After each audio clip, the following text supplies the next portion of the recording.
turma 111, 112 e 113, nas duas últimas aulas, nós estudamos com vocês sobre biogeografia. Uma aula foi parte conceitual e a segunda aula nós marcamos a localização geográfica e a característica de cada bioma. E nessa aula de hoje nós vamos ver com vocês, relacionada à biogeografia, como que o Enem cobra, como é que o Enem observa essa questão, tá? Essa já é a segunda semana do mês de junho, de 8 a 11 de junho de 2020. Essa primeira aula nós vamos ver então o que o Enem observa, o que ele cobra relacionado à biogeografia, ou seja, biomas, ou seja, a vegetação. Vamos pedir a presença de Jesus através de uma oração. Obrigado pelas bênçãos concedidas a nós até o precisado momento. Quero convidar o Senhor para estar presente com a turma 111, 112, 113 nas atividades que teremos nessa manhã relacionada à biogeografia no contexto do Enem. Também conceda essas bênçãos aos seus queridos familiares, em teu nome que te pedimos, em Jesus Cristo, nosso Salvador. Amém. Então, como falei para vocês, já estudamos isso na apostila número 2 sobre biogeografia, que foi o módulo número 3. Então, agora vamos ver o que o Enem cobra relacionado a essa questão. Então, por exemplo, nos slides a seguir, nós vamos falar outra vez, repetir, você vai ver quais são os principais biomas terrestres que nós temos no Brasil.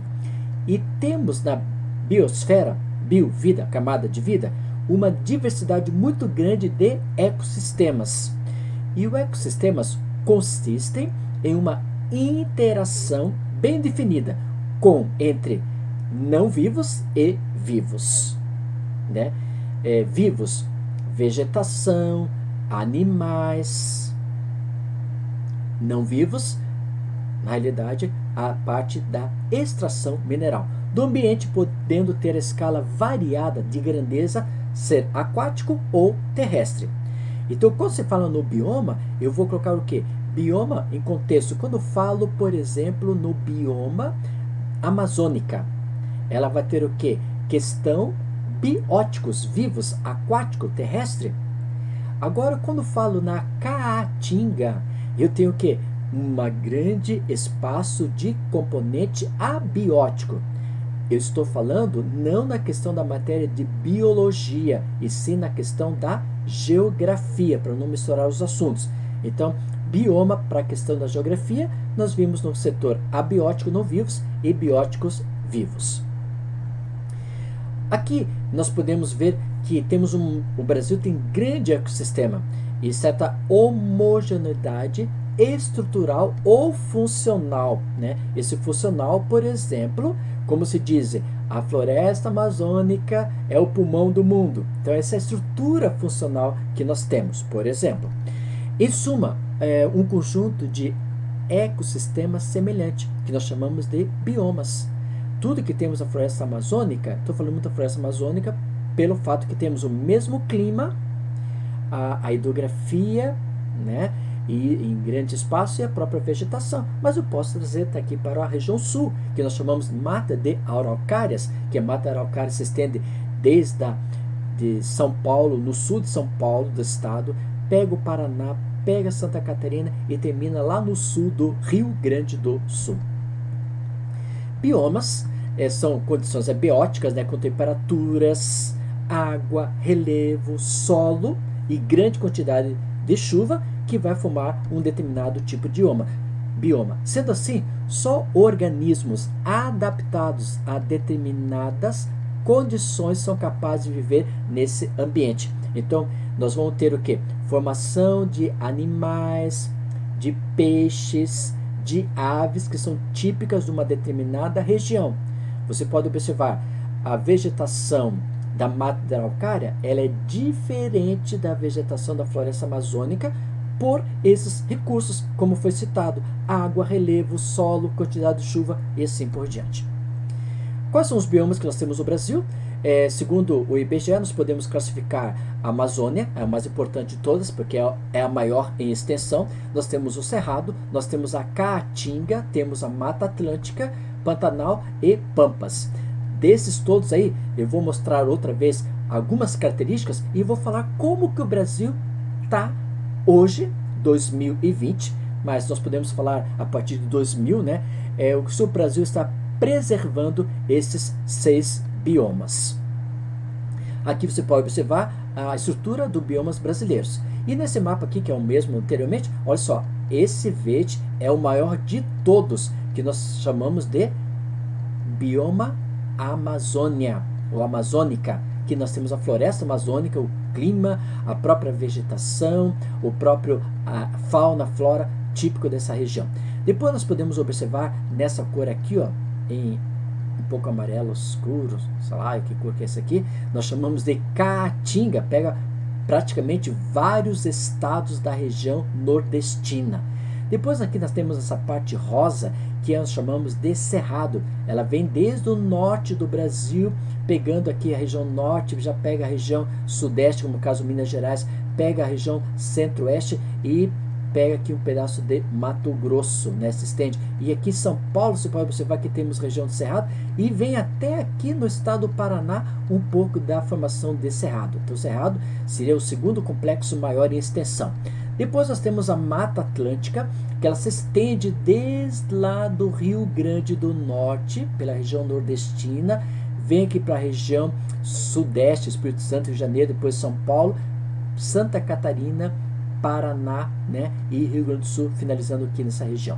Nós temos também a região de Pampas, que é essa região aqui, nós podemos observar no mapa, essa parte mais branca aqui assim, que ela está intercalada, misturada com esse verde mais claro. Depois nós temos a região do Pantanal, né, aqui nessa região do Mato Grosso do Sul com o Mato Grosso. Então esses são os principais biomas que o Brasil tem, os 6. Vamos ver algumas características relacionadas, por exemplo, à Amazônia. A Amazônia, né, 49% do território brasileiro é formado por essa formação com clima equatorial, temperatura 28 graus até 30 graus, com muita concentração de chuvas, e com isso os solos são ricos em nutrientes e minerais. E a floresta higrófita ou higrófila, como nós vimos em aulas anteriores, adaptada ao clima úmido, com folhas latifoliadas, são aquelas folhas largas, né, e permitindo pouca entrada de luz. Então nós vamos ter o que? Uma grande umidade, uma grande concentração de variedades e diversidades de vegetais distribuídos na floresta amazônica. A Amazônia possui a maior floresta tropical do mundo, 1/3, né, ocupando nessa posição. Contém 20% da disponibilidade mundial de águas e grandes reservas de minerais. Temos uma grande concentração de água e também nós temos minerais, até petróleo temos nessa região do bioma amazônico. Agora, o delicado equilíbrio de suas formas de vida são muito sensíveis à interferência humana. E como consequência disso, o homem, né, começou a explorar essa região da floresta amazônica, colocando atividade de agricultura, atividade de pecuária, e cada vez está explorando essa região. Nesse mapa aqui, que você pode observar, nesse esquema aqui, nós temos 311 mamíferos, 163 anfíbios, 12 espécies endêmicas, 550 répteis, mais de 1.000 aves, mais de 3.000 peixes e 13.000 flora, né, distribuídas nessa região, e endêmicas da região do local. Já a Caatinga, ela é aquela que já diz que árvores perdem suas folhas, originando uma paisagem esbranquiçada ao ambiente. 11% do Brasil é formado por essa caatinga. Do clima dele é semiárido com temperaturas altas, né? Chuvas irregulares e secas prolongadas. O solo já é pobre, é raso, é pedregoso, é compacto. Quando fala assim compacto, o solo é duro, por isso que o solo não é voltado para a atividade da agricultura ou pecuária. E a vegetação se destaca por causa do clima, é como cactáceas. Embora estejando nesse clima semiárido, ela tem bastante alteração, né? Por causa do que? Pelo próprio tipo de não ter umidade, ocorre o desmatamento e as queimadas são provocadas constantemente para ter atividade agropecuária. Então a Caatinga também sofre, como a floresta amazônica que nós falamos, também sofre pelo trabalho antrópico, no caso a atividade da agropecuária. E com isso vai acabando, né, com essa prática, destruindo, por exemplo, até a própria fauna e a flora do local. Ok? Aqui a Caatinga você pode observar a quantidade, né, 240 peixes, 510 aves, 107 tipos de répteis, 148 mamíferos, 49 anfíbios e mais de 5 mil questão da própria flora na própria Caatinga. No Cerrado, nós podemos observar que o Cerrado ocupa 24% do território brasileiro e a savana é mais rica em biodiversidade do mundo. E, naturalmente, tem o problema, né, do período da seca, porque o período da seca que se estende por 6 meses, depois tem o período da grande umidade. E nessa seca ocorrem muitas queimadas, infelizmente. O clima é o clima sazonal, porque sazonal de zona quente e zona úmida, né? E essa precipitação vai se concentrar principalmente no período da primavera e verão. E no inverno e outono nós temos mais a seca. O solo é muito ácido, né? Então com isso eles fazem o que? O processo da calagem, tirando essa acidez para que o solo se torne produtivo. Porque ali eu li assim, ó, o solo é muito profundo, beleza? Ácido, então esse ácido ele é impróprio porque não tem nutriente. Então ele fica impróprio para o cultivo de produtos agrícolas, como soja, trigo e assim por diante. Agora, quando eu tiro essa acidez, né, eu tiro a acidez do solo através do processo chamado calagem, esse solo se torna nutriente, né? Tem que trazer as técnicas do homem. E disso aí, eles começaram então a adaptar-se a essa localidade. E temos também as xeromórficas, que são caules retorcidos, casca grossa e folhas espessas. O cerrado também é conhecido em alguns lugares do mundo, como por exemplo na África, como savana, né? E até 1950 não tinha-se nada alterado essa região. A partir de 50, o homem começou, por exemplo, a ter abertura de uma rede rodoviária, aí começou a derrubar algumas áreas, aí já começou a ter agricultura intensiva, pecuária, e dessa forma foi aos poucos danificando, destruindo a região do Cerrado. E aí nós podemos observar, nós temos mais de 1.000 peixes, 850 aves, 187 répteis, 252 mamíferos, 113 anfíbios e mais de 12 mil voltado para a questão da flora do Cerrado. Então você vê que é bem rico a flora nessa região. Outro espaço que nós temos é a Mata Atlântica, né? Ela é 7%, mas é um bioma mais ameaçado do Brasil, infelizmente, né? O clima é tropical úmido, temos muita presença de chuva, e aí vai ser subida em duas formas: floresta tropical pluvial e floresta de araucária. Então essa Mata Atlântica, que se estende lá do Rio Grande do Norte até o sul do Rio Grande do Sul, nós temos essa região de floresta de araucárias. A Mata Atlântica, 13% do território brasileiro, infelizmente foi detonado por ter a madeira, né, e voltado para a construção de casa, e muitas dessas áreas foram ameaçadas essa vegetação. 27% de sua cobertura original ainda está preservada. E aqui no estado do Paraná, quem cuida dessa preservação é o programa chamado Fundação O Boticário. E lá na região litorânea do estado do Paraná, nós temos essa conservação através da Fundação Boticário, protegendo a Mata Atlântica, né? E alguns outros organizações não governamentais, elas protegem a Mata Atlântica. Você vê, de 100%, 27% só ficou, né? A Mata Atlântica, nós vamos ter 350 espécies de peixes, 934 tipos de aves, 311 répteis, 270 mamíferos e anfíbios 456. Nós não temos muita formação por causa de que a fauna deles, a flora, é mais de 10 mil. Você pode observar que eles, pela destruição do homem na Mata Atlântica, foram diminuindo esses tipos de elementos que foram citados aqui para você. Como a flora aqui está embaixo, nesse número de 10. Pampas já é voltado exclusivamente no Rio Grande do Sul, né, uma vegetação de graminhas, herbáceas e arbustivas que predomina. O clima já é um clima subtropical com baixas temperaturas, E estação de inverno e verão são bem definidas. Inverno é muito frio e verão é muito quente, né? E os Pampas, 2% do território nacional é formado pelo Pampas. E essa área muitas vezes foram sendo danificada pelo próprio homem, como sendo pastagem natural para a criação de ovinos e criação de bovinos, e ocupada em algumas áreas como atividade agrícola para o cultivo do arroz. E o Pampa nós podemos observar tem 74 tipos de mamíferos, 50 anfíbios, 97 répteis, 120 aves, 18 peixes e mais de 1000 na questão de flora. Esses são os números respectivos dessa região, né, do Pampa, que ainda está sendo preservado pelo próprio homem. O Pantanal ele o clima já é clima tropical continental, com estações bem definidas, ou seca ou chuva, conforme a estação do ano. E temos a vegetação predominantemente aberta, sendo influenciada pelo bioma do Amazonas, Cerrado e Mata Atlântica. Ela está no meio, né? E o Chaco, que fica na Bolívia, Argentina e Paraguai.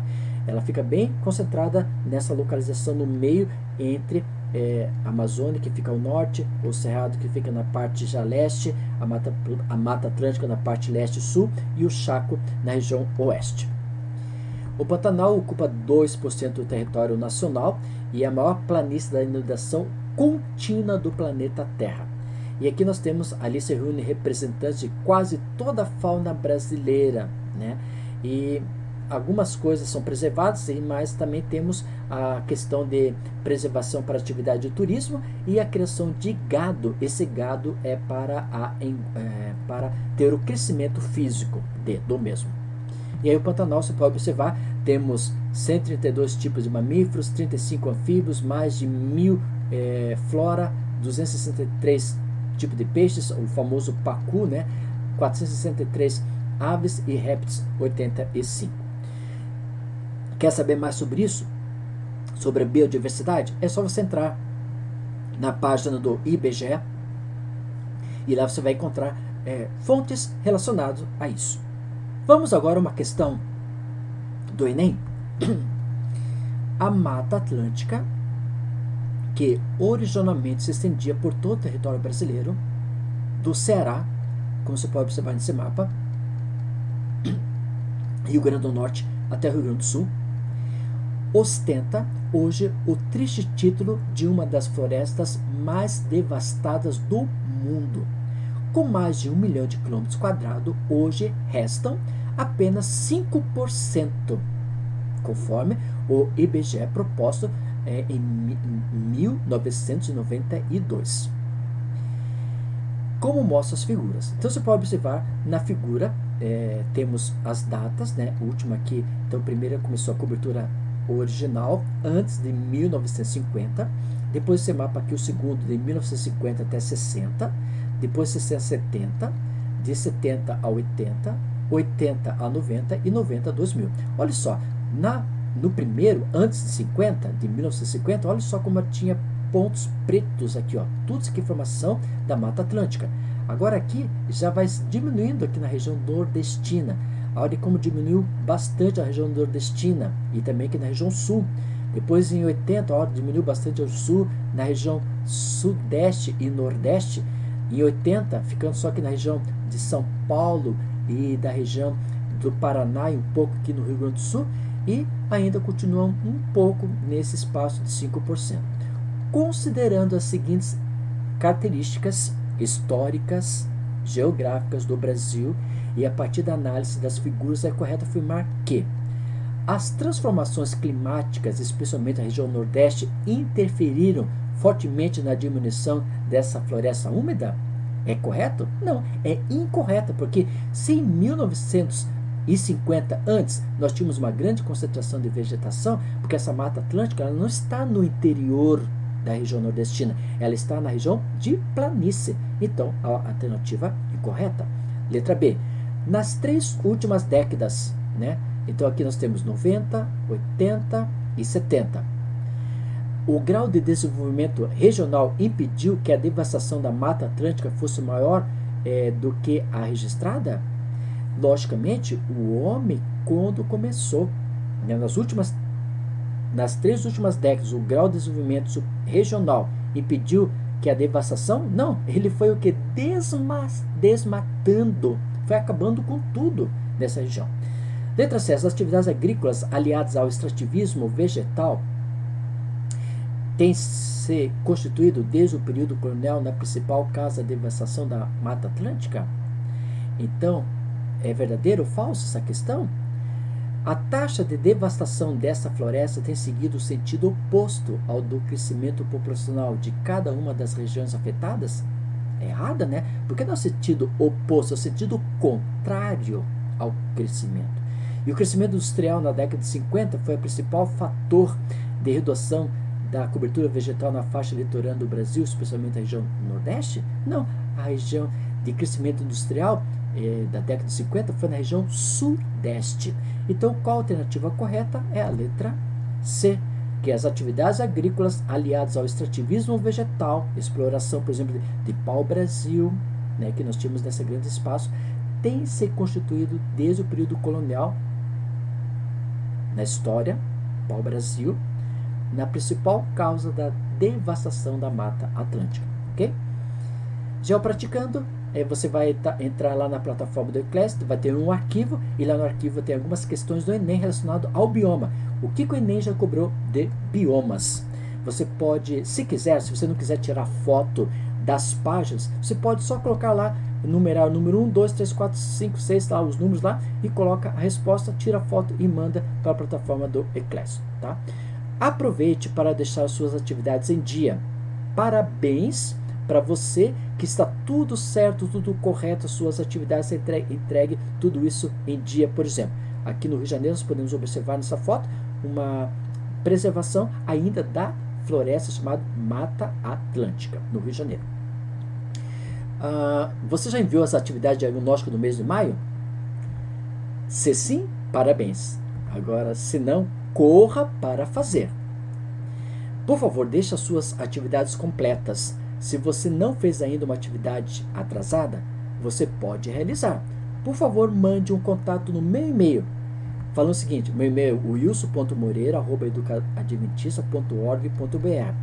Quando vier uma atividade que você não tenha realizado no dia que foi proposto e que está atrasada, por favor, avise. Professor, na última aula do dia tal, eu não fiz a lição, a atividade. Será que você pode ir lá no dia tal, na plataforma Eclésio, e validar o meu trabalho? Faça sim, porque facilita o meu trabalho. Eu tenho muitos alunos, até procurar um por um, então isso já é muito rápido. E eu quero parabenizar muitos alunos que fizeram atividades atrasadas e estão entrando em contato no meu e-mail e apresentando. Isso facilita muito o meu trabalho. Obrigado por isso, certo? Ao enviar no e-mail, você tem, por favor, identifique. Coloque o seu nome, porque tem nome parecido em todas as turmas, né? E coloca o teu nome, a tua turma e especifique o dia. Ao dia tal eu apresentei essa atividade, ok? Próxima aula vamos estudar sobre a apostila número 2, que nós estamos na apostila 2, né? Apostila 2 no módulo 4 sobre hidrografia, da página 43 a 64. Então vamos ver no próximo assunto sobre essa questão hidrografia.